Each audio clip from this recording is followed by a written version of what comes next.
win. Surprisingly, Shia was given the bat. Everyone knew that it was all but impossible because Shia didn't even know how to hold a bat, let alone hit with it. However, as Shia stepped up to the plate, the pitcher moved in a few steps so he could lob the ball in softly so that Shia would at least be able to make contact with the ball. The first pitch came in. Shia swung clumsily and he missed. And then one of Shia's teammates came up out of the dugout, and together he and Shia held the bat and faced the opposing pitcher, waiting for the next pitch, the two of them. The pitcher again took in a few more steps toward Shia so he could toss the ball even more softly. And as the pitch came in, Shia and his teammate together swung the bat, and together they hit a slow ground ball to the pitcher. The pitcher picked up the soft grounder and could easily have thrown the ball to the first baseman. Shia would have been out, and that would have ended the game. But instead, the pitcher took the ball and threw it on a high arc to right field, far beyond the reach of the first baseman. Everyone started yelling, "Shia, Shia, run to first, run to first." Never in his life had Shia run to first. He scampered down the baseline, wide-eyed and startled. By the time he reached first base, the right fielder had the ball, and he could have thrown the ball to the second baseman, who would tag out Shia, who was still running.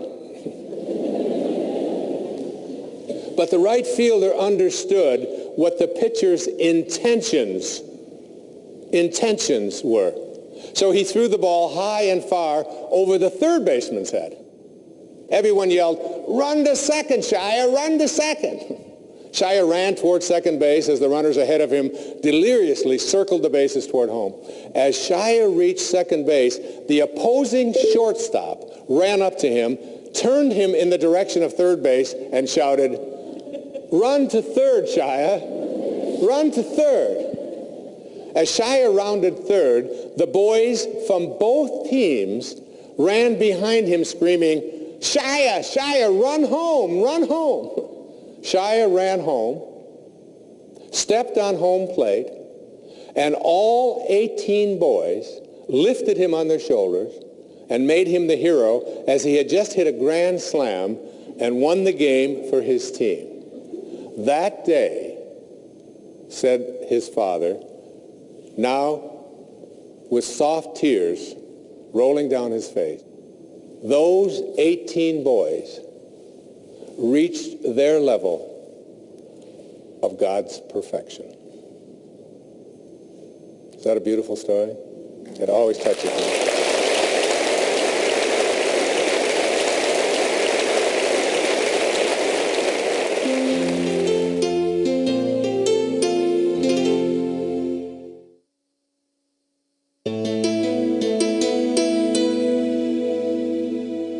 Creativity, kindness, the first two faces of intention.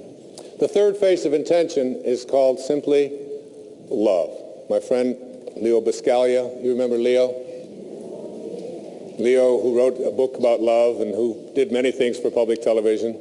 2 days before he died, he wrote me a beautiful letter, and he said, "Wayne, just keep doing what you're doing. You're on the right path." And he said, "The sun is always shining behind the clouds. Stay connected." That was from my friend Leo Biscaglia, who I hardly knew, but he wrote about love, and he talked about it on PBS, many, many years ago, decades ago now. My intention, and I wrote a chapter on this, is called, "It is my intention to respect myself at all times."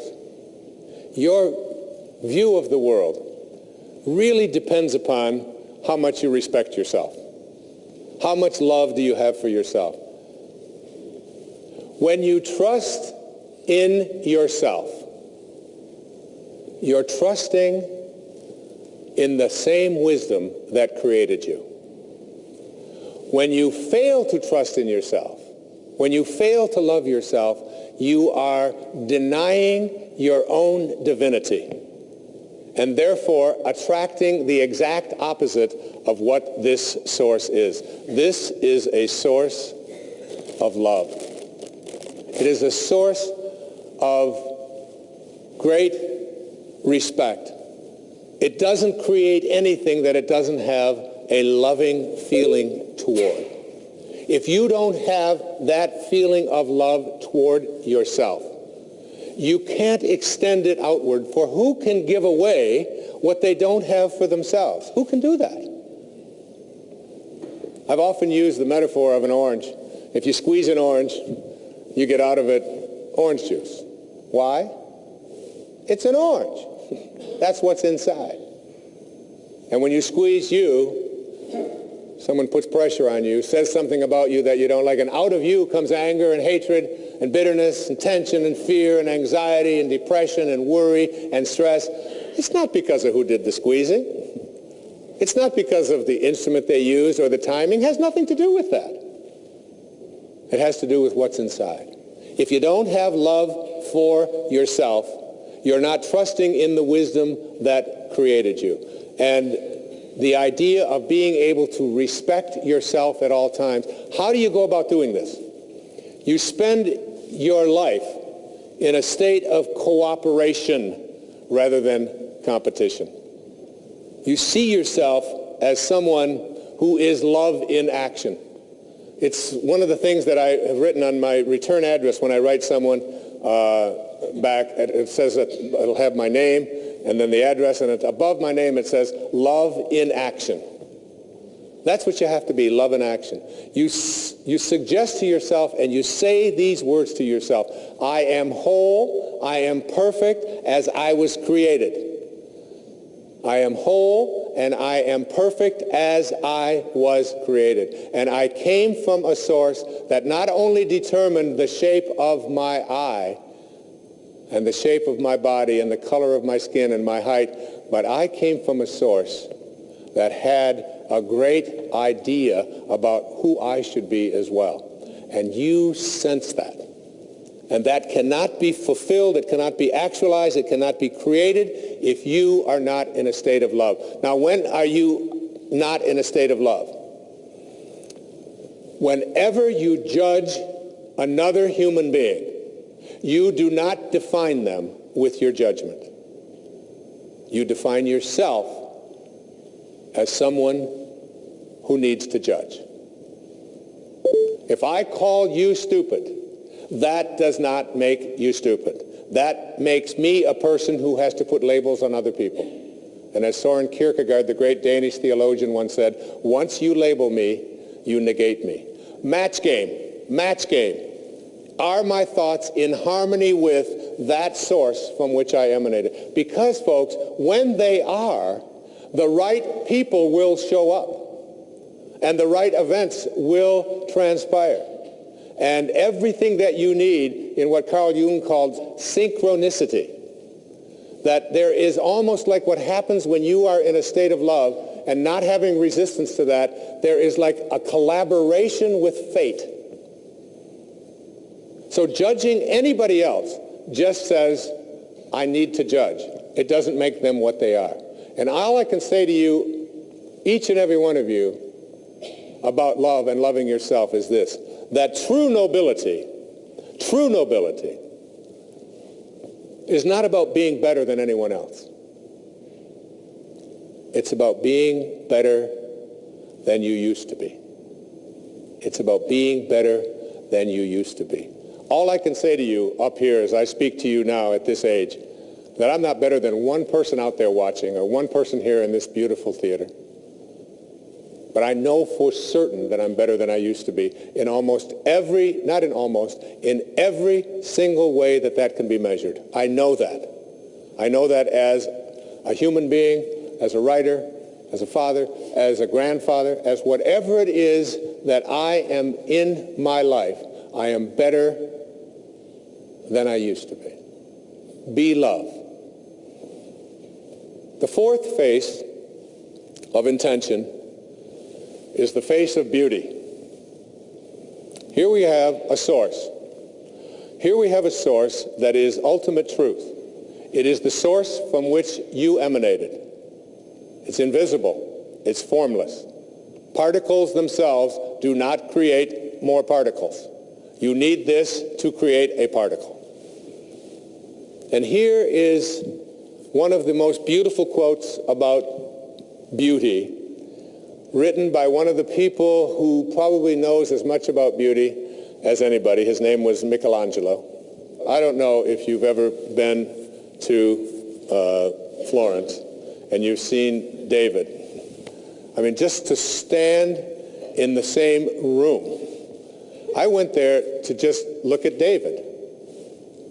I had no idea that David was 18 feet tall. And that I stood there not for 20 minutes. My whole family went traveling all over Florence. I said, come back.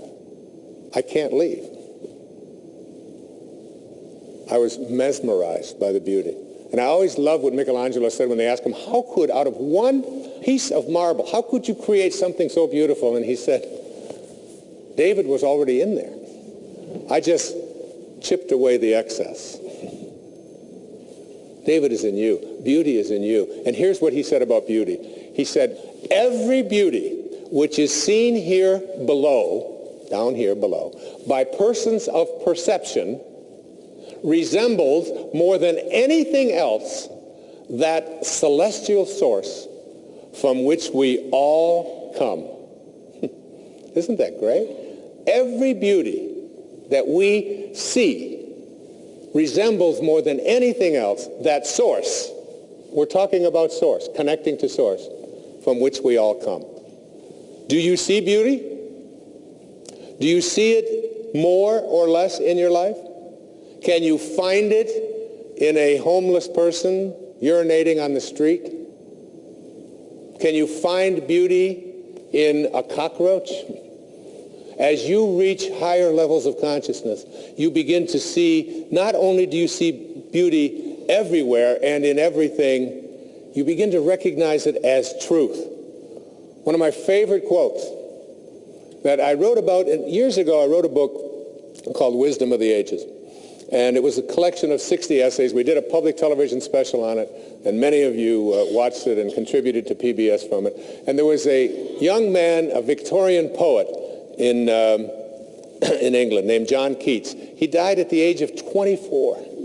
He wrote thousands of poems, many, many essays, 24. And he said these words, and I wrote an essay about it, but I must confess to you, because I'm better than I used to be, I must confess to you that I didn't really understand this quote until I wrote The Power of Intention, until I put together this program here for you. I didn't really fully grasp it. I get it now. I get it. And it's the last line in a poem called Ode on a Grecian Urn.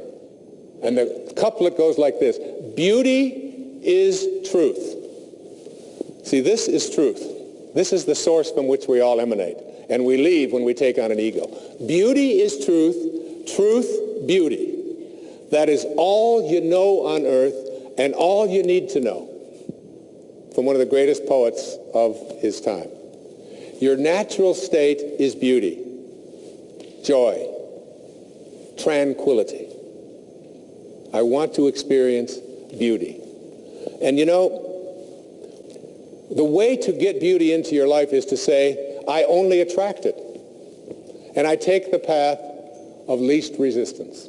I take the path of least resistance. What's the path of least resistance?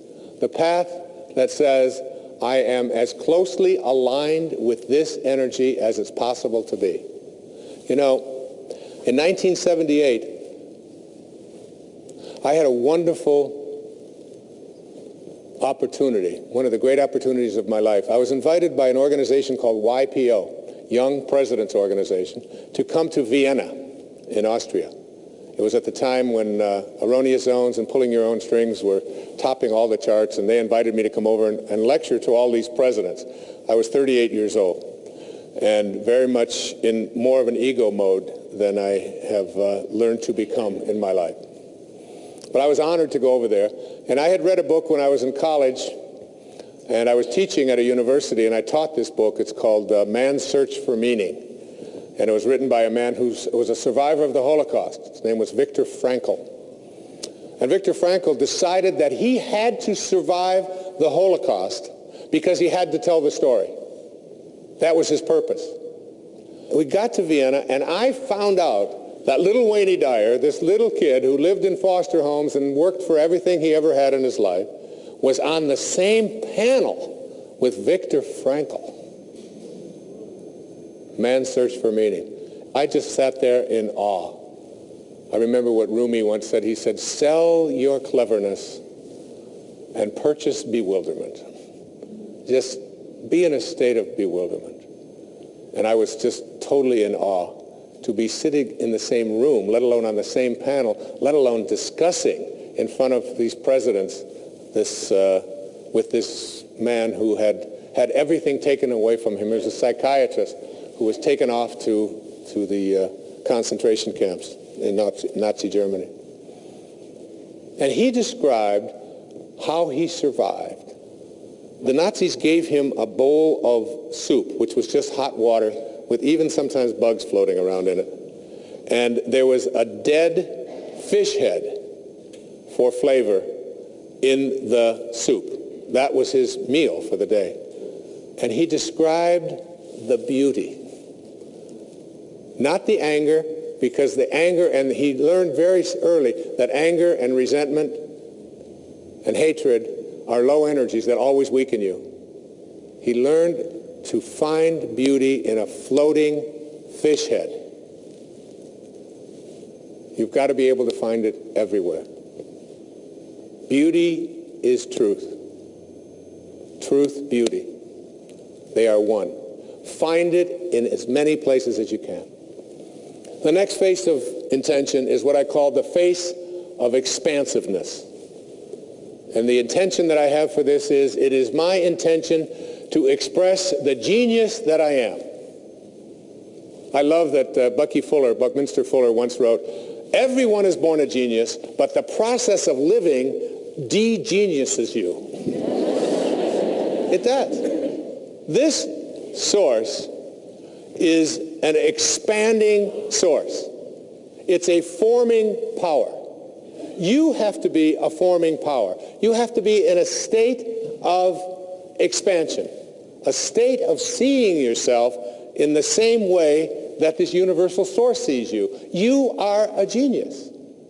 Einstein said that imagination is more important than knowledge. More important than knowledge. He also said something very powerful. He said, all I want to do is to learn to think like God thinks. All the rest is details. It's just details. How much time do you spend in your life on the details? This program is about learning to think, feel, and sound like your source, like source energy. So you have to pay attention within you to all of your inner thoughts that have any doubt in them. Hawkins talks about this in Power versus Force, that everyone that is labeled a genius has something called radical humility. They don't brag about it. They don't talk about how great they are. They just know that they came from a source and they came here to do something. And to me, I have people that show up in my life who think that because I can get up in front of an audience or because I can sit down and write, that this makes me a genius. And, folks, if my car doesn't start, I open up the hood and I'm looking for on, off. Hoping to find a switch in there. That's just because otherwise I am completely challenged when it comes to fixing things. And I want it that way. I encourage that, all right? I don't want to be spending my energy fixing screen doors, and I've made that really clear. So I just manifest screen door repairers in my life. The way that you stay with this field of expansion is that you align with the spiritual energy that is really the genius from which you originated. You are a genius. One of the most important things that you can do is look for the genius in others. See it in everyone, in everything that they do, and remind them of that. I have 8 children. Every single one of them is a genius in their own way. Every one of them. One of my daughters is, who you'll be hearing in a few moments, is a genius when it comes to taking the microphone and singing. One of my daughters has such power in her ability to get on a horse and to take little children and to show them how to ride a horse. And she looks with her long, flowing blonde hair when she's out there, and she takes these little children, and she just touches my heart, and it's so powerful. And she knows that this is her purpose. Her purpose has something to do. She can't ever stop thinking about anything that doesn't have something to do with horses. Every paper she ever had to write in school has something to do with that. She's her own little genius. I have a son who is who's a surfer, and who's also made up his own language.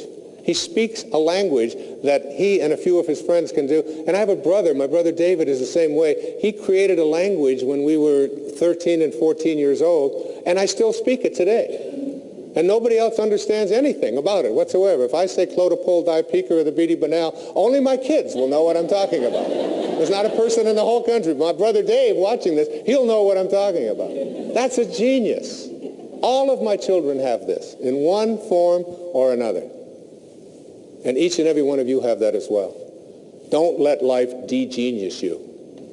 You came from a source that creates perfection.